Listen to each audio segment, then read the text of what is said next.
오늘 2023년 12월 1일입니다. 금요기도회 마태복음 27장 15절에서 26절까지 말씀으로 둘 중 누구라는 제목으로 잠시 은혜를 나누겠습니다.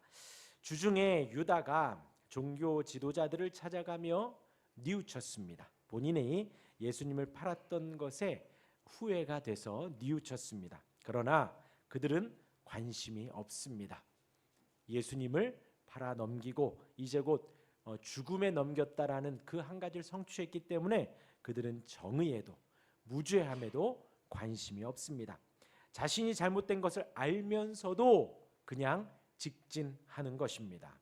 이 모든 것이 그러한 것 같지만 이 대제사장들이 뭔가 하는 것 같고 유다가 되게 잘못한 것 같고 뭔가 그 사람들이 주도해 가는 것 같지만 그 모든 것이 구약의 말씀 하나님의 뜻을 이루어가는 것임을 우리가 기억해야 하겠습니다.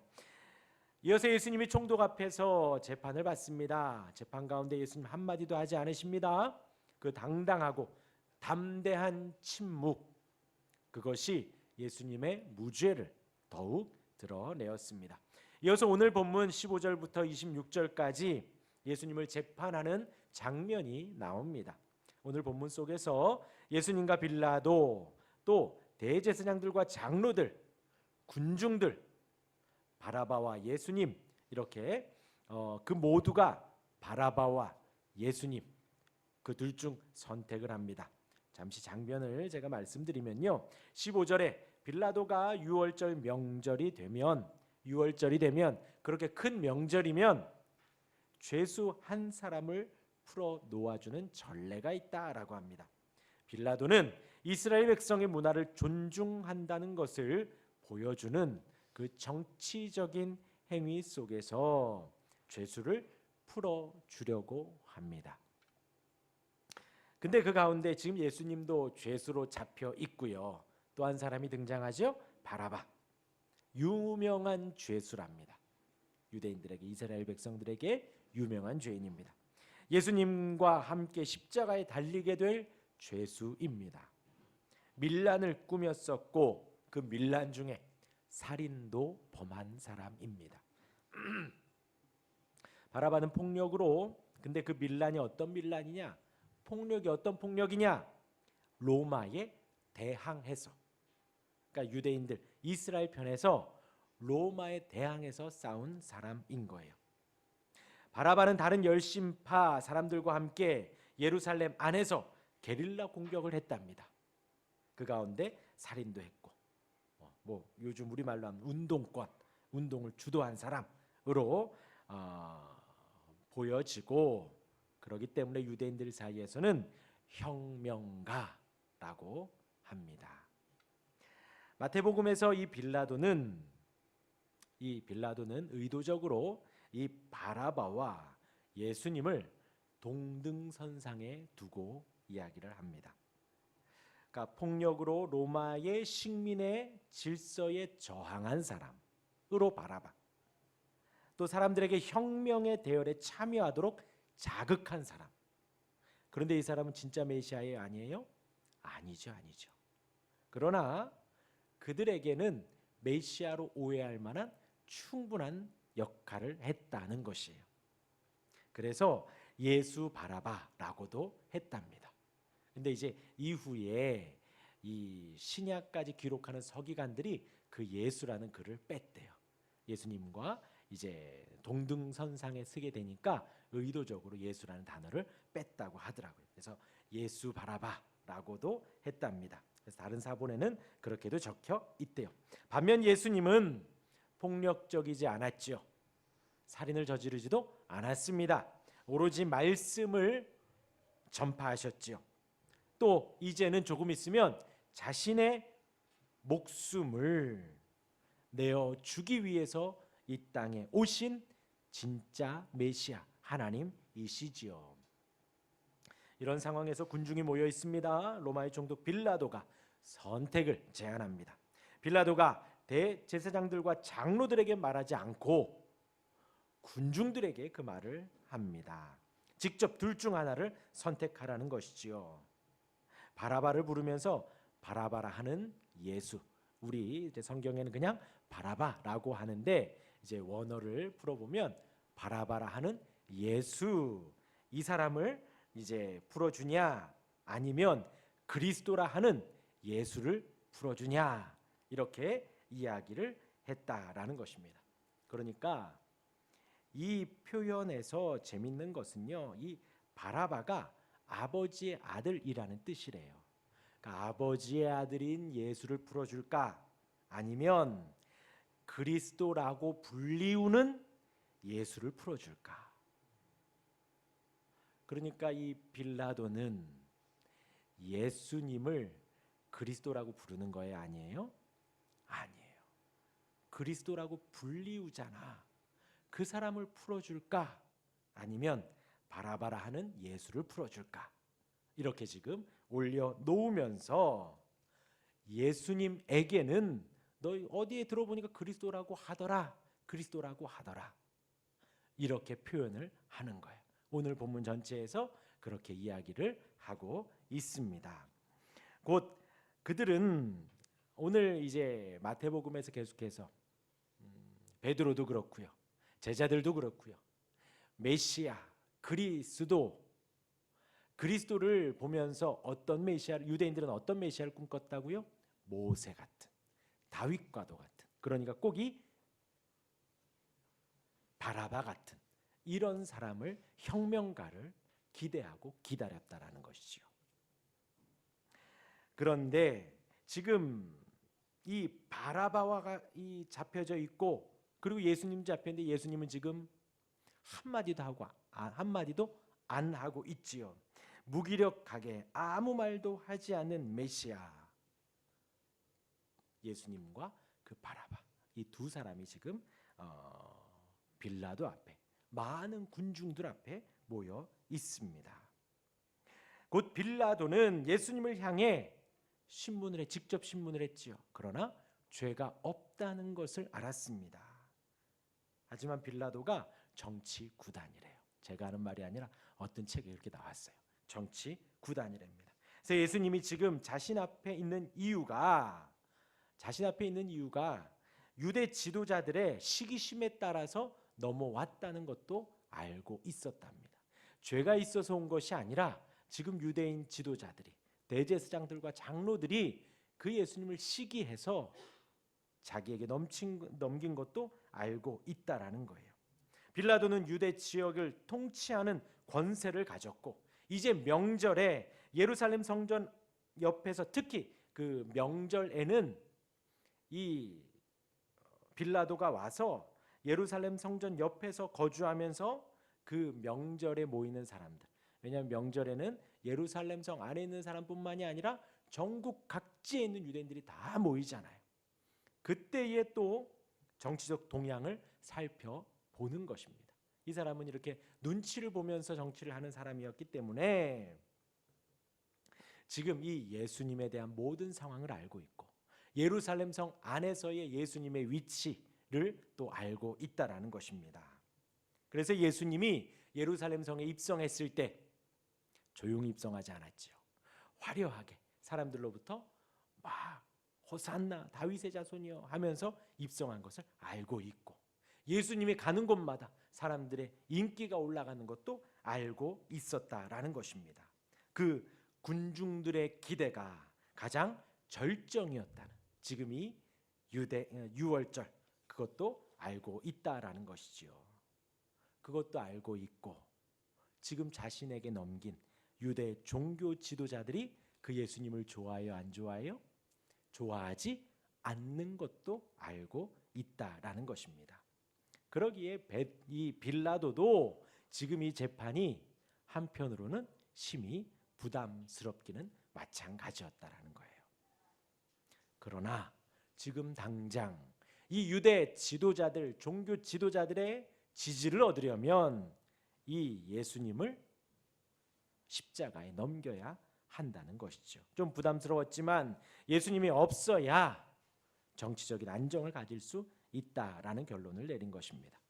그렇기 때문에 이 빌라도는 진리와 진실에는 전혀 관심이 없었다는 거예요. 오직 정치적인 안정만이 관심이 있었다는 거죠. 처음부터 진리를 따라서 예수님을 살리려는 의지가 없었다는 것입니다. 빌라도가 판결하는 순간 오늘 본문에 그 아내가 잠깐 등장하죠. 꿈에 예수님이 의인이라고 무죄라고 말을 하는 장면이 나옵니다. 그 말은 진실이에요, 아니에요? 진실이죠, 진실. 그런데 빌라도의 아내가 꿈에서 예수님의 무죄함을 말을 함에도 불구하고 빌라도는 돌이키지 않죠. 하나님께서 빌라도에게 마지막 경고를 했는데도 불구하고 빌라도는 돌이키지 않은 것입니다. 20절에서 대제사장들과 장로들이 무리에게 권합니다. 무리에게. 곧 빌라도가 아내의 말을 듣고 잠시 고민하려 할 때 이 대제사장들과 장로들은 빌라도가 고민할 틈을 주지 않는 것입니다.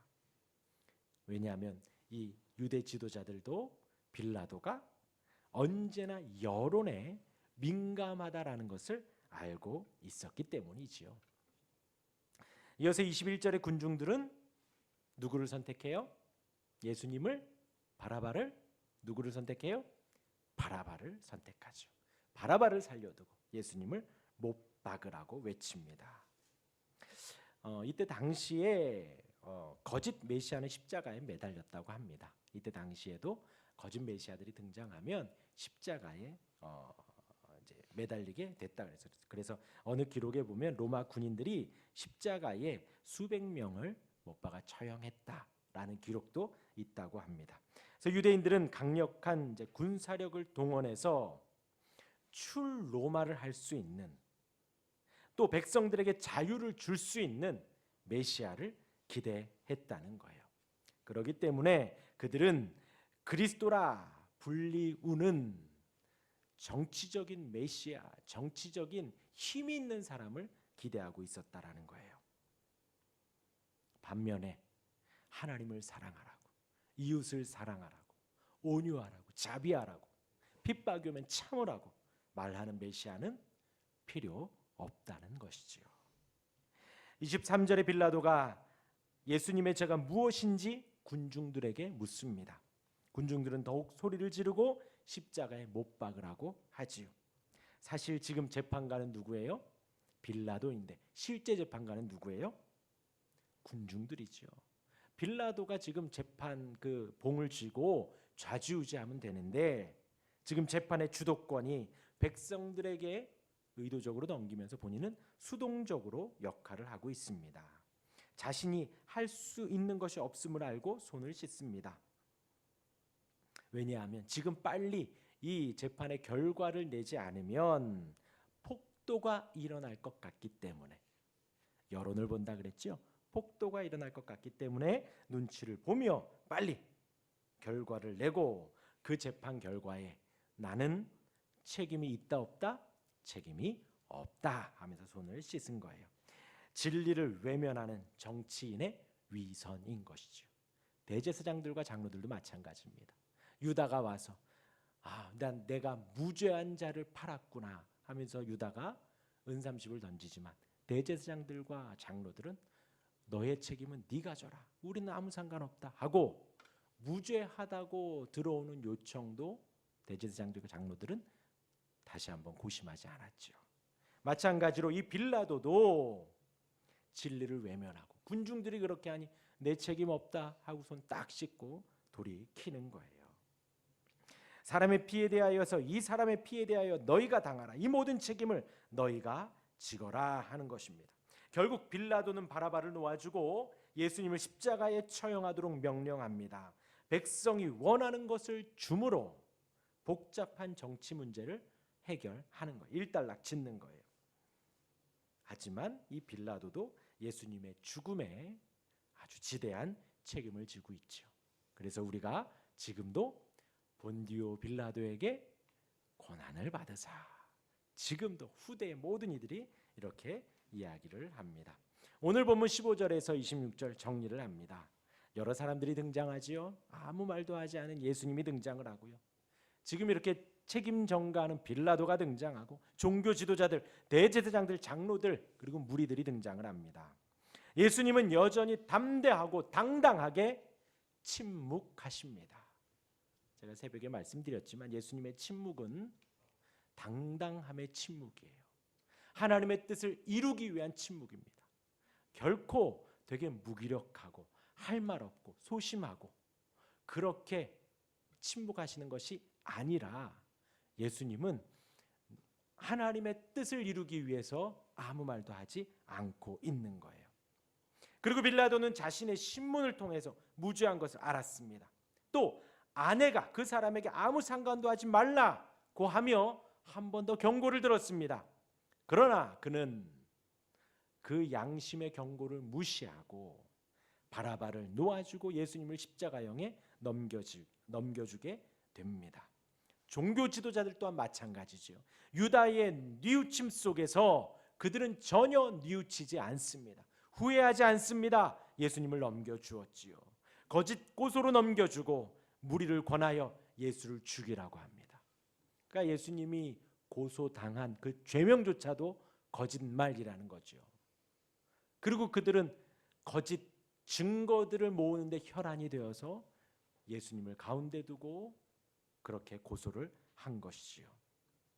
그리고 나서 무리들을 권하여서 막 충동질해서 예수님을 못 박으라고, 예수님을 죽이자고 선동한 사람들이 바로 이 종교 지도자들입니다.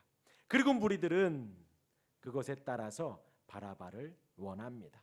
그러니까 이제 말의 기록에 의하면요, 지금 이 무리들은 어떤 예루살렘 안에, 그러니까 외부에서 예수님과 함께 들어온 사람들이 아니라 그냥 예루살렘 안에서 원래 거주하던 사람들이라고 한다라는 거예요. 그러니까 그들은 로마로부터 빨리 구출해 줄 수 있는 물리적인 힘을 가지고 있는 사람을 원했다라는 거죠.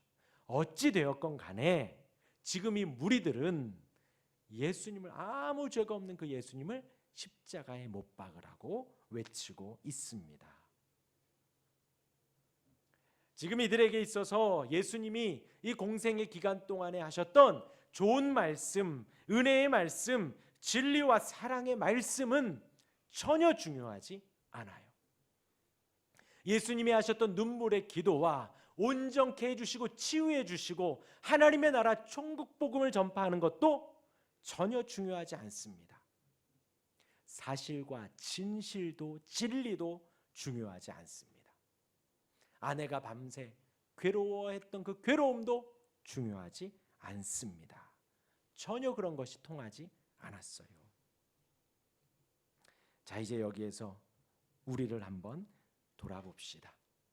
그럼 나에게 있어서는 무엇이 가장 중요하고, 사실 우리가 하루하루 살아가는 모든 삶이 선택의 연속이지요.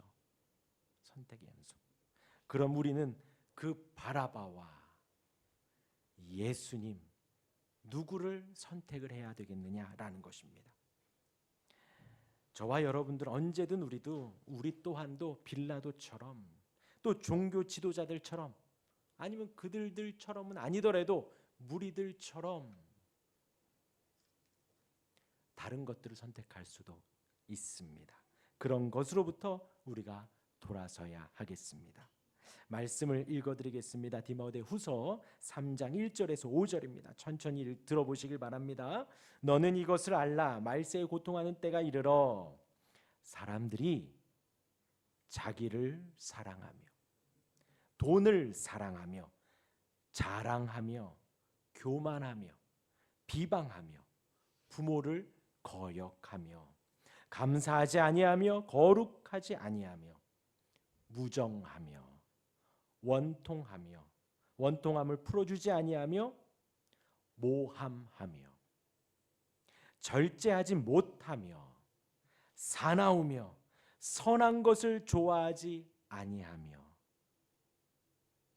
배신하며 조급하며 자만하며 쾌락을 사랑하기를 하나님 사랑하는 것보다 더하며 경건의 모양은 있으나 경건의 능력은 부인하는 자니 이 같은 자들에게서 내가 돌아서라. 지금 읽어드린 이 디모데후서의 말씀에서 빌라도와 종교 지도자들과 무리들의 모습을 보셨나요? 그리고 그 모습 속에서 나의 모습은 과연 어떠한가라는 거예요. 나는 이 말세에 하나님을 사랑하는가, 나를 사랑하는가, 돈을 사랑하는가, 나를 사랑하는가, 혹은 자랑하고 교만하기에 바쁜가, 혹은 겸손하기에 바쁜가, 부모를 거역하려고만 하는가, 부모에게 순종하려고 하는가, 감사하고 감사하지 아니하고 내가 지금 추구하고 생각하고 말하는 것이 과연 하나님의 것 거룩한 것인가, 그렇지 않은 것인가? 나는 모이면 모함하는가, 모함하지 아니하는가? 나는 절제하고 있는가, 절제하지 못하는가? 혹은 사나운가, 온유한가? 선한 것을 좋아하지 아니하며, 지금 보세요, 빌라도와 무리들과 종교 지도자들 선한 것이라고는 하나도 없습니다. 선한 것을 좋아하는가, 선한 것을 좋아하지 않는가? 배신하며 조급한가, 천천히 겸손히 하나님을 더욱더 사랑하는가? 우리는 과연 이 세상에서 이 육체의 정욕을 쫓아가는가, 아니면 경건을 쫓아 경건의 모양과 경건의 능력 모든 것을 사랑하고 좋아하는가입니다. 둘 중 누구를 선택하는가? 하나님을 선택할 수 있는, 예수님을 선택할 수 있는 우리 모두가 되기를 주님의 이름으로 축원합니다. 아멘. 우리 찬양하겠습니다. 우리 충만